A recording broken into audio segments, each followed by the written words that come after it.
بسم الله الرحمن الرحيم والتين والزيتون وطور سينين وهذا البلد الأمين لقد خلقنا الإنسان في أحسن تقويم ثم رددناه أسفل سافلين إلا الذين آمنوا وعملوا الصالحات فلهم أجر غير ممنون فما يكذبك بعد بالدين أليس الله بأحكم الحاكمين. میرے محترم دوستوں کو علماء نے اس کی مفسرین نے تفسیر بہت لمبی ہے، علماء نے بتایا ہے، لیکن میں آپ کو ابھی اس لیے بتا رہا ہوں کہ ایک دن پہلے سعودی کے اندر پوری دنیا کے اندر یہ بات چلی ہے کہ بھائی سعودی کے اندر پیٹرول کی بھی ضرورت نہیں رہے گی، خزانے مل رہے ہیں، گولڈ کا خزانہ ملا، یہ ملا وہ ملا. تو یہ تو تم دیکھ رہے ہیں 1400 سال پہلے سے.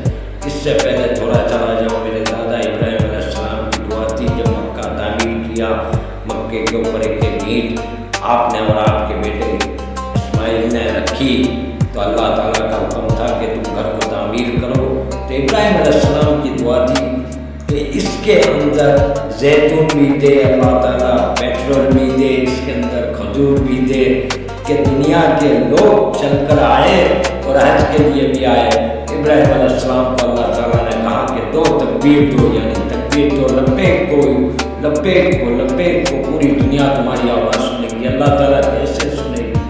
آواز دینا تمہارا کام ہے، پہنچانا میرا کام ہے. آواز دینا تمہارا کام ہے ابراہیم، پہنچانا میرا کام ہے. آواز پہنچ گئی اور پوری دنیا کے مسلمان حج کے لیے چلتے ہیں خود بخود چلتے ہیں. وہ بھی عالم ارواح میں کہا تھا لبیک لبیک لبیک. تو وہ چلتے ہیں، وہ چلتے رہیں گے تا قیامت تک چلتے رہیں گے، طواف کرتے رہیں گے، صحیح کرتے رہیں گے، یہ سب ہوتا رہے گا. اس کے بعد میرے نبی علیہ السلام کی دعا والتین والزیتون وطور سینین وقرآن کی آیت اتری وہذا البلد الامین.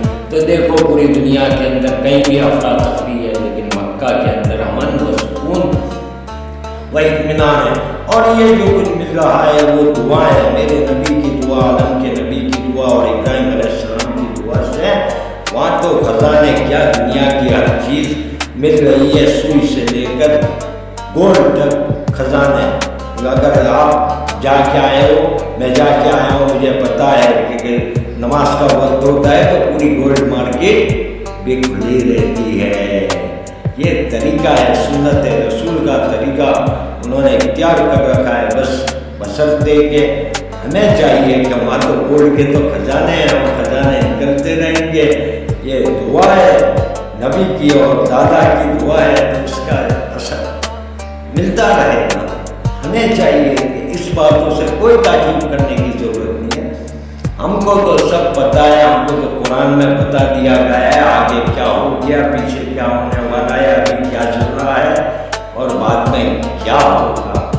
قرآن کو تھام لو، قرآن کو تھامو، قرآن کو پڑھو، تفسیر پڑھو. میں تو کہوں گا تھوڑا اور سمجھو، باقی اگر کچھ غلطی ہو تو علماء دین سے پوچھو کہ بھائی یہاں سے کیا، یہاں سے کیا، یہاں سے کیا.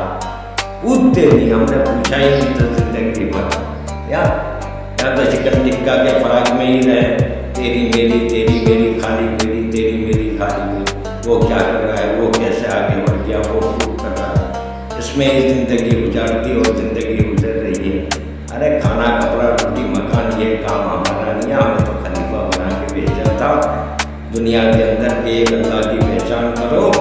ایک بیچارے یہ تبلیغ والے کرتے ہیں، نہ نوٹ کی غرض نہیں، ووٹ کی غرض نہیں، تمہارے سے کچھ مانگنے آتے ہیں.